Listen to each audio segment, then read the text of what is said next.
Throughout medical history, certain accidents have transformed ordinary people into individuals with extraordinary abilities that science struggles to explain. Lightning strikes that grant perfect memory, head injuries that unlock musical genius, falls that create superhuman vision.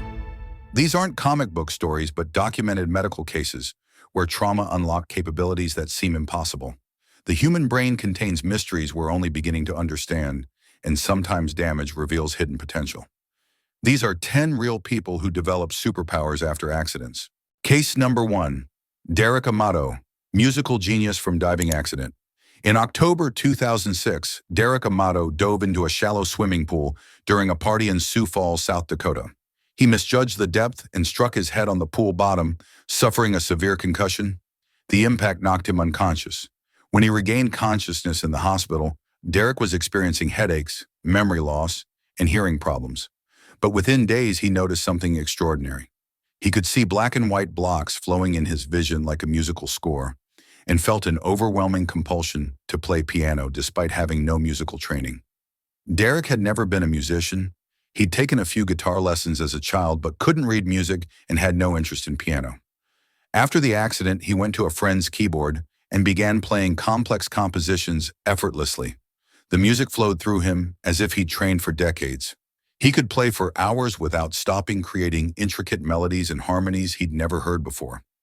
The black and white blocks he saw in his vision corresponded to musical notes guiding his fingers.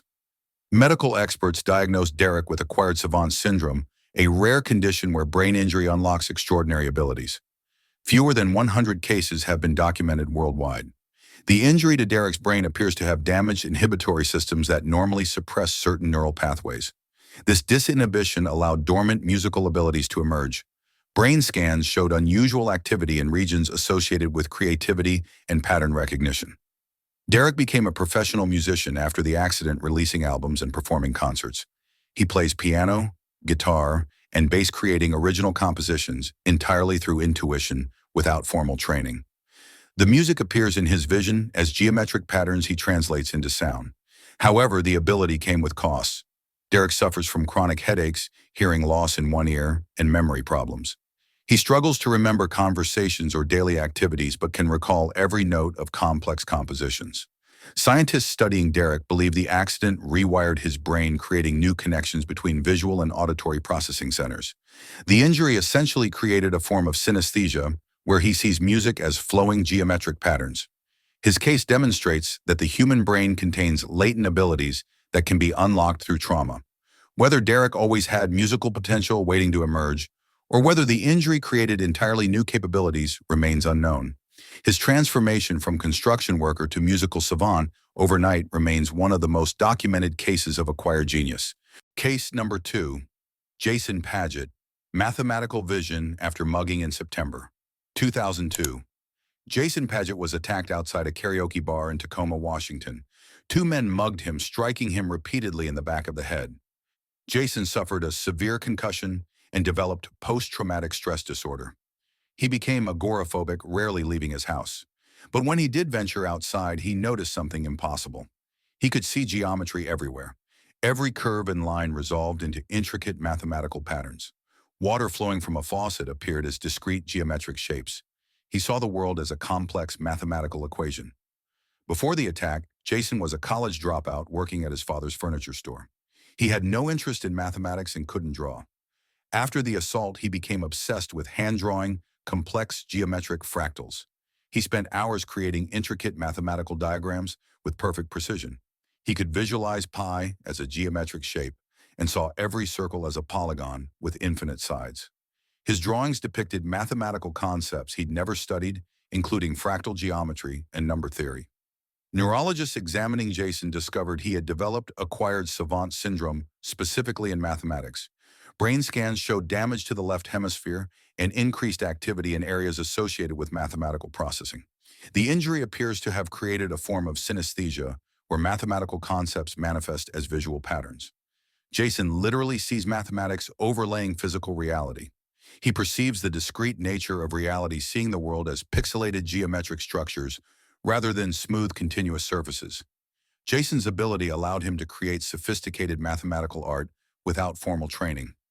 He eventually enrolled in college studying mathematics and physics to understand the patterns he saw.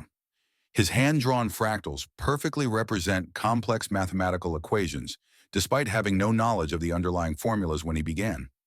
Scientists believe the head trauma unlocked latent mathematical intuition.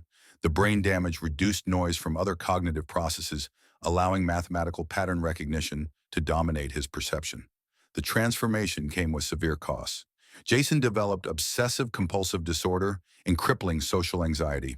For years, he rarely left home and washed his hands hundreds of times daily. He sees germs as geometric patterns, which intensified his fear of contamination. Gradually, he learned to manage the anxiety while retaining the mathematical vision. His case demonstrates how brain injury can fundamentally alter perception. Jason sees a different reality than most people, literally perceiving mathematical structures underlying the physical world.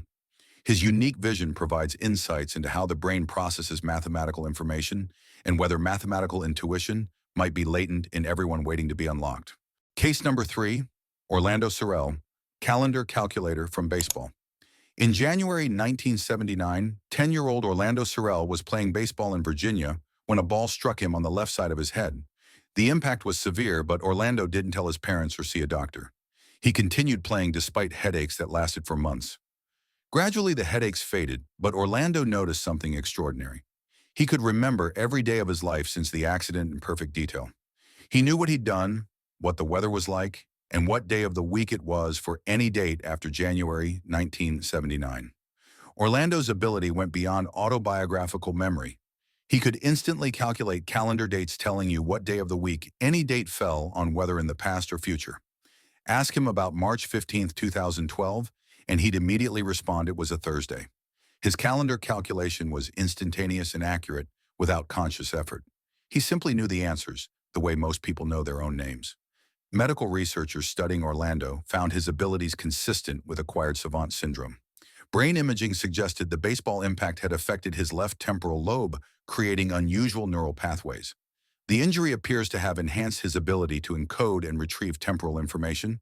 Unlike most calendar calculators who use mathematical algorithms, Orlando experiences the information as instant knowing without calculation. The dates simply appear in his awareness.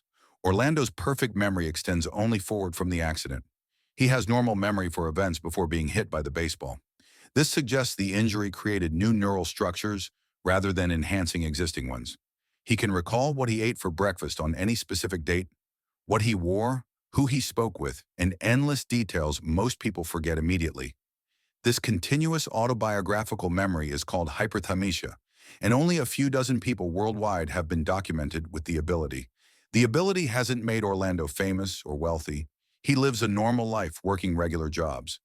The memory is simply how his mind works. He doesn't consider it a superpower, just his normal experience. However, his case is invaluable to neuroscience, demonstrating that a single traumatic event can permanently alter brain function. The baseball impact somehow activated capabilities that remained dormant for Orlando's first decade. Scientists studying him hope to understand how memory encoding works and whether similar abilities might be induced safely without trauma. Case number 4.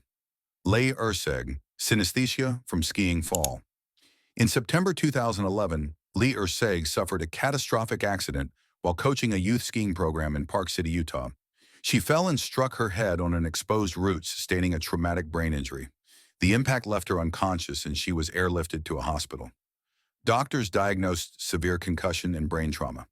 When Leigh regained consciousness, her perception of reality had fundamentally changed. She had developed multiple forms of synesthesia, where different sensory experiences merge in impossible ways. Leigh could now see sounds as colors and shapes. Music appeared as flowing colored patterns in her visual field.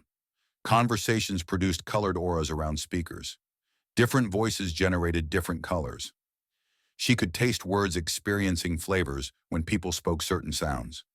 Numbers and letters had inherent colors and personalities. The letter A was confident and red. The number 7 was yellow and shy. Time became visible as a physical landscape she could observe. Before the accident, Leigh was an engineer and college administrator with no synesthetic experiences. The brain injury completely transformed her perception.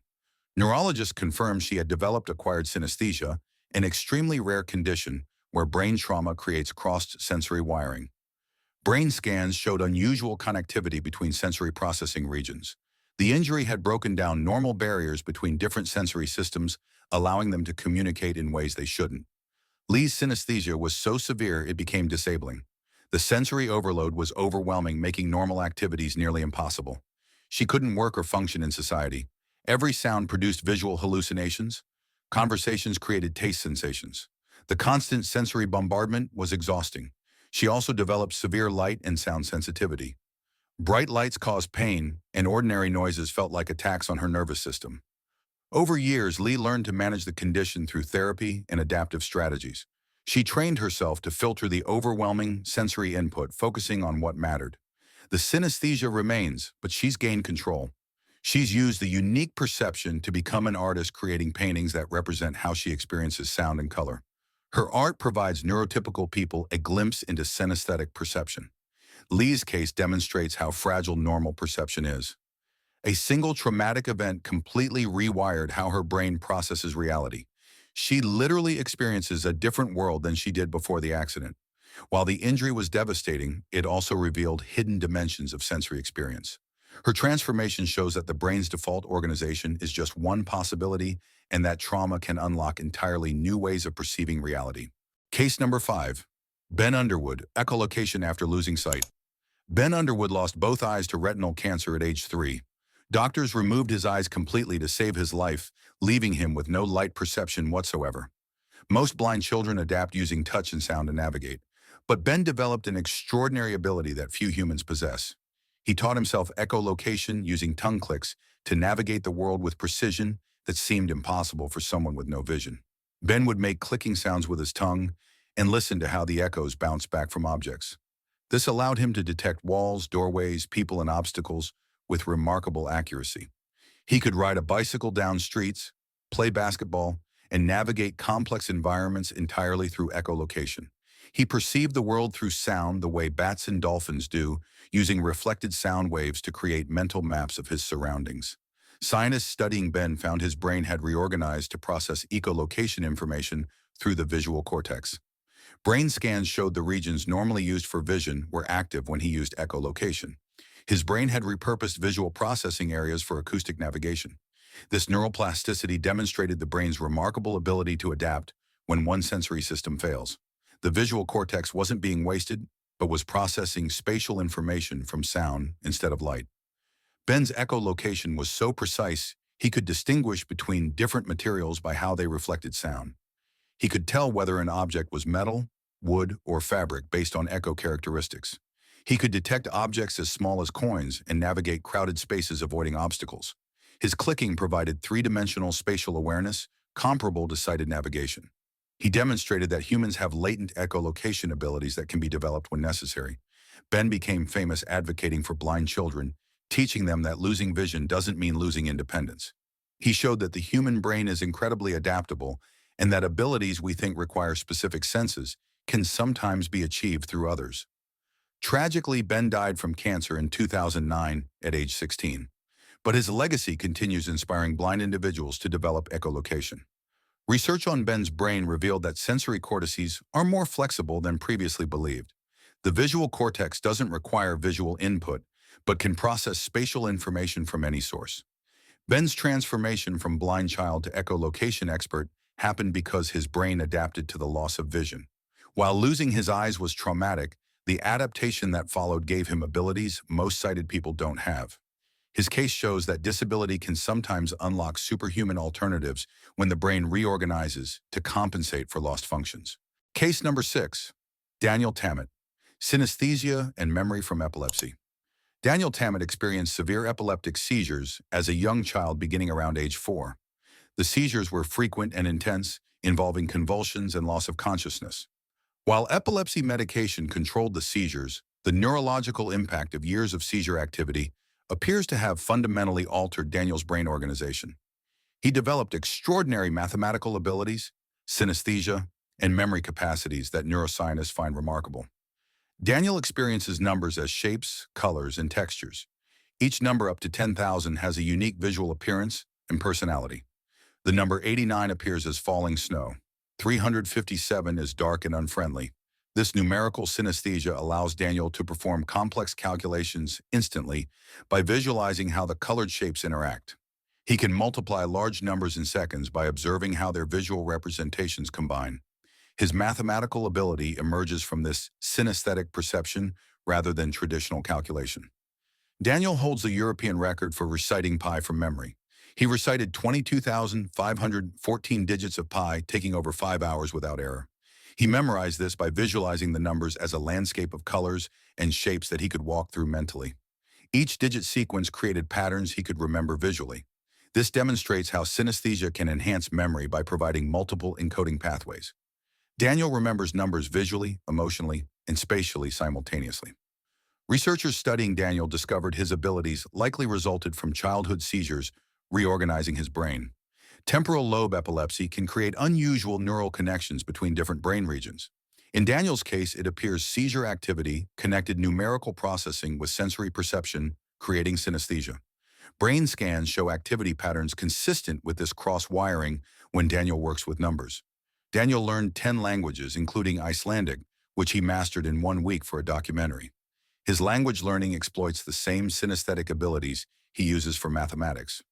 Words have colors and shapes that help him remember vocabulary and grammar patterns. This multisensory encoding accelerates learning far beyond typical speeds. Unlike many savants, Daniel has excellent communication skills and self-awareness. He can explain his thought processes and experiences, making him invaluable to researchers.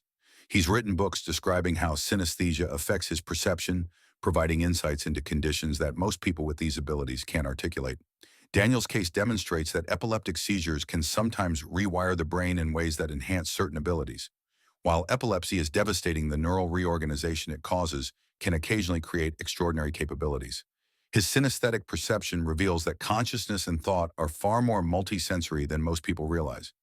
Daniel experiences mathematics and language in rich sensory landscapes that give him superhuman memory and calculation abilities, proving that the way we typically think isn't the only way the brain can function.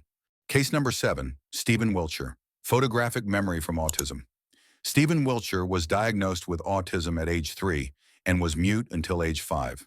The autism appears to have resulted from neurological differences present from birth, though some researchers suggest early childhood trauma may have contributed.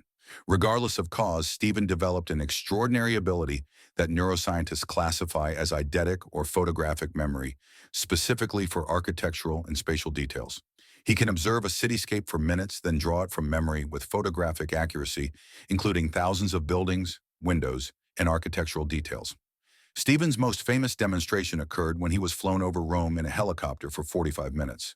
He observed the city from above, then spent 3 days drawing a detailed panorama of Rome from memory.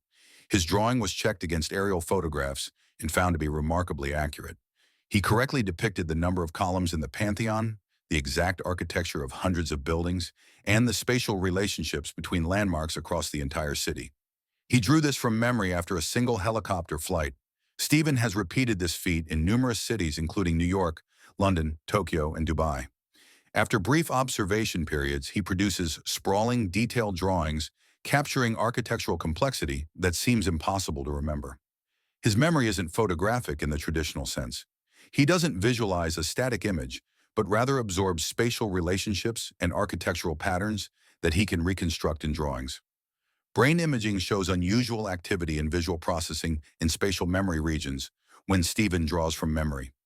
Scientists believe Stephen's autism created neural differences that prioritize visual and spatial processing over other cognitive functions. Resources that typically go to language and social cognition are redirected to visual memory and pattern recognition. This trade-off gives him superhuman visual memory while creating challenges in communication and social interaction. His brain is optimized for one type of cognition at the expense of others. Stephen's ability has made him internationally famous. He's been commissioned to create panoramic drawings of major cities and has met world leaders. His art provides unique perspectives on urban landscapes. More importantly, his case reveals how neurological differences can create abilities that exceed typical human capacities. While autism creates significant challenges for Stephen, his extraordinary memory demonstrates that neurodiversity can involve genuine cognitive advantages. His brain processes visual information differently, and in his specific cognitive domain differently means superior. Stevens shows that optimal brain organization depends on the task. For architectural memory, his autistic brain dramatically outperforms neurotypical brains. His superpower emerged from neurological differences present from early development, demonstrating that sometimes what society calls disability involves genuine superhuman abilities in specific domains. Case number 8, Tony Cicoria. Musical obsession from lightning. In 1994, orthopedic surgeon Tony Cicoria was using a payphone outside a pavilion in New York when lightning struck nearby. The electrical current traveled through the phone line into his head. The strike threw Tony backwards and stopped his heart. A nearby nurse performed CPR and revived him. He was dazed and had minor burns, but appeared to recover quickly. However, weeks later, Tony began experiencing an overwhelming obsession with piano music, despite having no musical background or interest. Before the lightning strike, Tony enjoyed rock music, but wasn't particularly musical. He'd taken a few piano lessons as a child, but never pursued music. After the strike, he became consumed with desire to hear and play piano music, specifically classical compositions. He woke with melodies in his head and felt compelled to learn piano. He bought a piano and taught himself to play, spending hours daily practicing. The music appeared in his mind fully formed, as if downloaded directly into his consciousness. Tony began composing original piano pieces, despite no formal training in composition. The music flowed through him effortlessly. He could sit at the piano and play complex compositions that emerged spontaneously.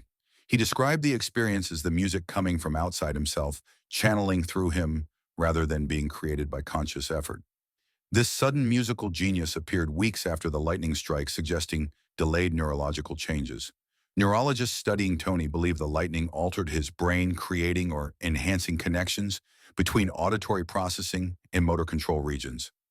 Electrical injuries can cause delayed neurological effects as damaged neurons reorganize and new pathways form. Brain scans showed unusual activity patterns when Tony played piano, suggesting the lightning had indeed rewired portions of his brain. The electrical current essentially hacked his neural architecture. Lightning strike survivors frequently report personality changes and new abilities. The massive electrical discharge can damage some brain regions while enhancing others. In Tony's case, the strike appears to have unlocked latent musical abilities or created entirely new capacities. Whether he always had musical potential waiting to emerge, or whether the lightning created novel capabilities, remains unknown. Tony continued his medical career while becoming an accomplished pianist, performing his compositions publicly. His case demonstrates that electrical injury can fundamentally alter consciousness and abilities. The lightning literally shocked his brain into a new configuration. His musical obsession never faded, suggesting permanent neurological changes. The transformation from surgeon with no musical interest to accomplished composer happened in weeks, showing how rapidly the brain can reorganize after electrical trauma. Tony's experience proves that electromagnetic forces can rewrite neural networks, creating abilities that didn't exist before the accident. Case number 9, Liam Hoekstra, super strength from genetic mutation. Liam Hoekstra was born in 2005 with an extremely rare genetic condition called myostatin-related muscle hypertrophy. This wasn't caused by an accident, but by a genetic mutation present from birth. However, the mutation's effects became apparent after normal childhood development, creating abilities that seem superhuman. Liam has approximately 40% more muscle mass than normal children with almost no body fat. His muscles are extraordinarily dense and powerful, giving him strength far beyond typical human capacity. At 19 months old, Liam could perform moves that gymnasts train years to achieve. He could do the iron cross hanging with arms extended, holding his entire body weight. He could walk on his hands up staircases. His muscle control and strength were remarkable. Doctors discovered he had a mutation that blocked myostatin production. Myostatin is a protein that limits muscle growth. Without it, muscles grow far beyond normal limits, creating natural bodybuilder physiology without exercise. Liam's metabolism is extraordinary. He eats constantly, consuming 6 full meals daily plus snacks. His body burns calories at an incredible rate to fuel his excessive muscle mass. Despite eating twice what typical children consume, he maintains almost zero body fat. His muscles require enormous energy, creating a metabolism that prevents fat storage. This creates challenges ensuring he gets adequate nutrition. The myostatin mutation is incredibly rare, affecting approximately 1 in 100 million people. A few documented cases exist, including a German boy and some Belgian blue cattle, which were specifically bred for this trait. The mutation provides insight into muscle regulation and has implications for treating muscle-wasting diseases. Scientists studying Liam hope to develop therapies that safely reduce myostatin in patients with muscular dystrophy. Liam's condition carries risks.